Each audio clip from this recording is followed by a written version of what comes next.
Assalamualaikum warahmatullahi wabarakatuh. Salam sehat untuk teman-teman semua. Pada kesempatan kali ini, kita akan membahas materi sistem komputer pada bab yang pertama, yaitu menjelaskan komponen sistem komputer dan klasifikasi komputer berdasarkan ukurannya. Nah, kita mulai dari pengertian dari komputer itu sendiri. Nah, di buku informatika kelas 10 disebutkan bahwa secara umum komputer adalah perangkat elektronik yang menerima masukan data, mengolah data, dan memberikan hasil keluaran dalam bentuk informasi. Nah, di sini kita diberikan sebuah gambaran bahwa secara fungsionalitas sistem komputer itu terdiri dari fungsi untuk menginputkan data, fungsi untuk memproses data, kemudian fungsi untuk menampilkan hasil dari pengolahan data menjadi bentuk informasi. Nah, ini merupakan pembeda. Gitu. Di sini kita diberikan sebuah gambaran bahwa yang membedakan komputer dengan sistem elektronik yang lain adalah ini. Gitu. Jadi ada 3. Sebuah sistem komputer itu pasti dia memiliki fungsi untuk menerima input, mengolah data, kemudian menghasilkan keluaran dalam bentuk informasi yang jenisnya bisa beragam.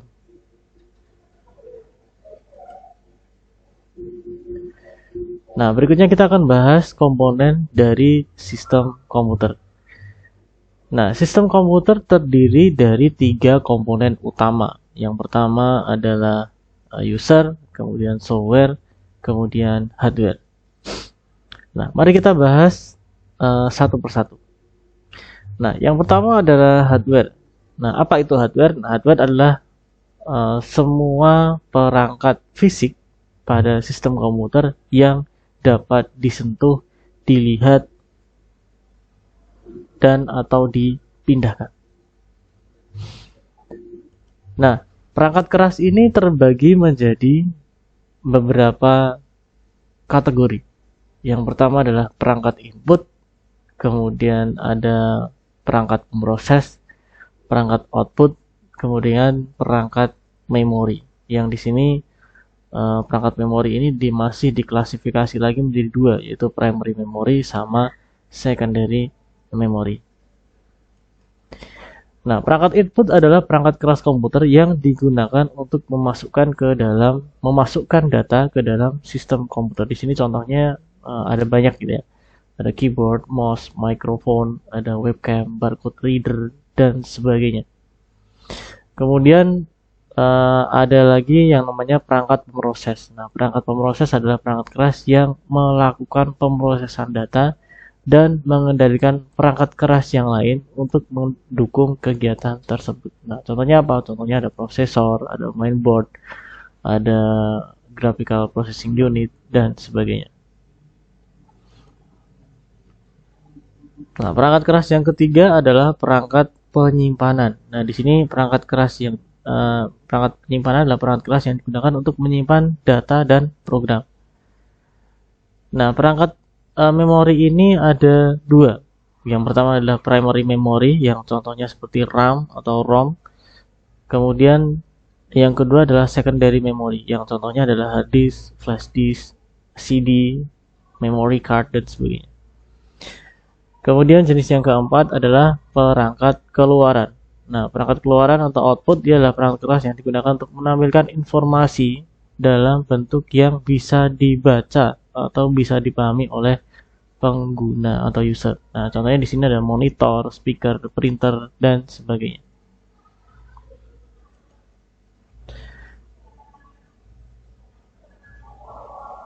Nah, komponen yang kedua dari sistem komputer adalah perangkat lunak atau software.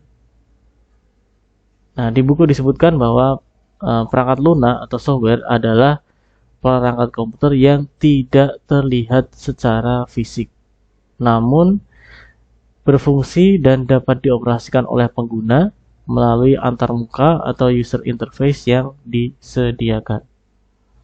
Nah, tujuan dari perangkat lunak ini sendiri adalah menjembatani komunikasi antara pengguna dengan perangkat keras. Nah, perangkat lunak terbagi menjadi dua jenis atau dua kategori. Yang pertama adalah perangkat lunak sistem, yaitu perangkat lunak yang dirancang untuk mengelola dan mengontrol pengoperasian perangkat keras, serta menyediakan tempat atau platform agar perangkat lunak aplikasi bisa berjalan di dalamnya. Nah, salah satu contoh perangkat lunak aplikasi yang sering kita pakai adalah sistem operasi. Nah, yang lainnya ada BIOS, ada device driver dan sebagainya. Nah, jenis yang kedua dari perangkat lunak adalah perangkat lunak aplikasi, yaitu perangkat lunak yang dirancang untuk melakukan satu jenis pekerjaan yang spesifik. Ya, contohnya apa? Contohnya Microsoft Word. Dia adalah program aplikasi yang dirancang untuk melakukan aktivitas membuat dokumen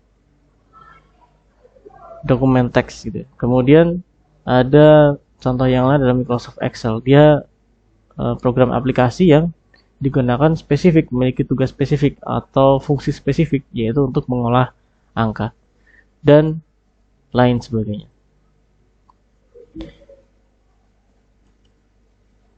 Nah, kemudian komponen yang ketiga dari sistem komputer adalah pengguna atau user. Dia adalah orang yang mengoperasikan komputer atau yang memberikan instruksi kepada komputer untuk melakukan atau mengerjakan tugas tertentu.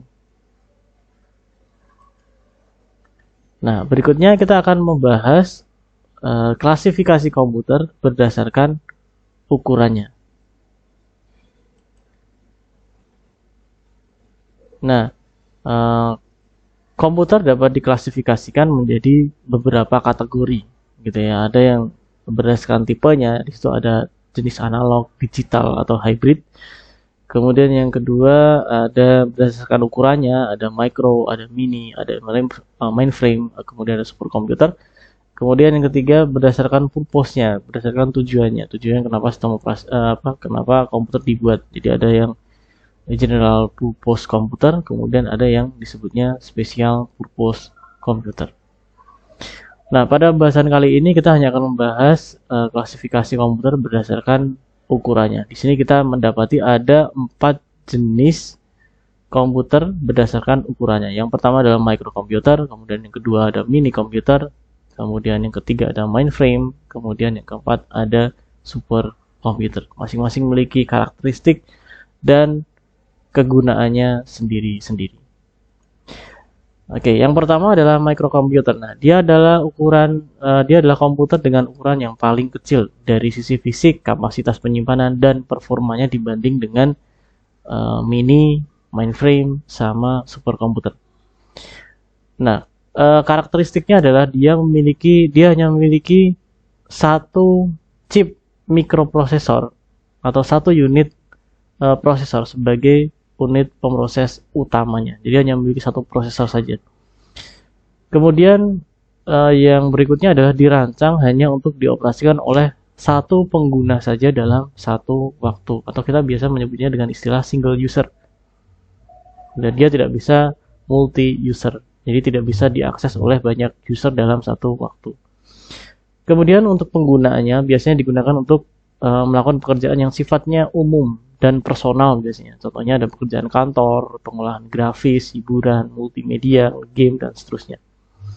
Nah, contoh mikrokomputer yang ada di sekitar kita adalah smartphone, tablet PC, laptop atau netbook, kemudian desktop PC, dan sebagainya.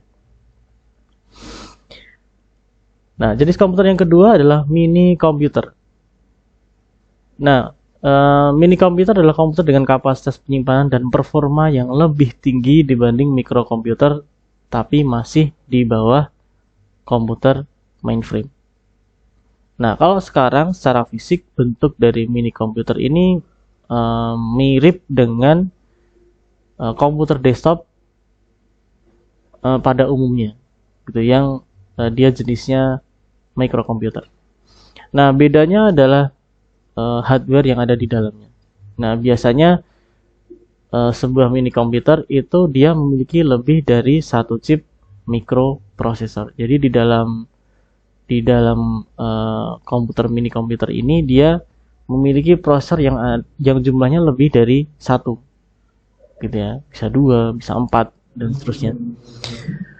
Nah, kemudian kebanyakan mini komputer ini bisa digunakan oleh banyak pengguna dalam satu waktu. Biasanya dipakainya untuk keperluan server. Nah, banyak digunakan komputer jenis ini banyak digunakan oleh perusahaan-perusahaan kecil, sekolah, universitas untuk melakukan pekerjaan yang sifatnya spesifik. Contoh, pengolahan basis data, mengontrol proses manufaktur, proses transaksi bisnis, atau layanan berbasis elektronik. Nah, kalau di sekolah kita, mini komputer ini dipakai untuk keperluan layanan elektronik. Nah, contohnya apa? Contohnya ketika kita melakukan ujian berbasis komputer. Nah, di sini kita menggunakan mini komputer yang difungsikan sebagai server layanannya, penyedia layanan dari aplikasi tersebut. Nah, contoh di sini adalah IBM T seri T550. Bentuknya seperti ini, teman-teman. Nah, ini kan mirip seperti komputer desktop pada umumnya ya, tapi dalamannya berbeda. Dari sisi hardware-nya, apa yang ada di dalamnya ini berbeda. Nah, jenis yang ketiga adalah komputer mainframe. Nah, komputer mainframe ini masuk kategori komputer dengan ukuran fisik besar dengan performa yang tinggi. Gitu. Namun, komputer mainframe ini kemampuannya masih di bawah superkomputer. Gitu ya. Nah, kemampuannya adalah dia bisa mengerjakan jutaan proses dalam satu waktu, karena komputer mainframe ini bisa memiliki banyak prosesor di dalamnya, gitu ya. Bisa sampai ribuan prosesor ada di dalam satu unit komputer mainframe. Nah, komputer jenis ini dirancang untuk mengelola basis data yang ukurannya besar, gitu ya. Kemudian dia dipakai juga untuk melayani banyak pengguna dan menjalankan banyak proses atau program dalam satu waktu. Jadi di sini fokusnya komputer mainframe ini adalah dipakai untuk mengolah basis data yang besar, melayani banyak pengguna dalam satu waktu, kemudian menjalankan banyak proses atau program dalam satu waktu. Nah, ini biasanya banyak digunakan di perusahaan atau organisasi besar yang memiliki ribuan pengguna yang mengakses data atau aplikasinya itu secara bersamaan. Gitu ya, bisa ribuan atau bisa sampai jutaan mungkin, gitu ya. Pengguna yang mengakses data atau aplikasi secara bersamaan. Nah, berikutnya yang terakhir adalah superkomputer. Nah, dia adalah komputer dengan ukuran terbesar dan performa paling cepat dari klasifikasi komputer berdasarkan ukurannya. Jadi, dia ukurannya paling besar, kemudian performanya paling cepat, otomatis karena dia performanya paling cepat, maka konsumsi dayanya pun juga paling besar. Nah, kemampuannya adalah dia dapat mengerjakan miliaran proses dalam satu waktu. Nah, tapi di sini dia tipe komputer yang didesain hanya untuk melakukan satu pekerjaan yang spesifik saja. Nah, biasanya dipakai untuk penelitian atau lebih spesifiknya dipakai untuk melakukan komputasi matematis yang sangat rumit. Gitu, biasanya dipakai buat penelitian atau penelitian, gitu ya. Contohnya biasanya dipakai untuk melakukan simulasi cuaca atau simulasi kejadian alam atau penelitian energi nuklir, atau kalau hiburan dia bikin animasi realistis, atau kalau di bidang ilmiah yang lain dia dipakai untuk mengontrol peluncuran roket atau pesawat ulang-alik ke luar angkasa dan sebagainya. Gitu ya. Nah, di sini kalau teman-teman perhatikan bahwa si superkomputer ini dirancang untuk melakukan satu tugas yang spesifik saja. Gitu, satu tugas spesifik saja. Gitu ya, enggak macam-macam gitu. Dia hanya mengerjakan satu pekerjaan yang spesifik saja. Pada umumnya dipakai untuk melakukan komputasi matematis yang sangat rumit. Yang di situ tidak memungkinkan kita melakukan hal tersebut secara real gitu, maka kita membuatnya jadi sebuah simulasi. Contohnya adalah kejadian alam seperti Big Bang. Kita tidak bisa membuat Big Bang, maka di situ kita mensimulasikan, gitu ya, mensimulasikan kejadian Big Bang itu seperti apa. Nah, contoh dari superkomputer adalah IBM Summit, gitu ya. Bentuknya kurang lebih seperti ini.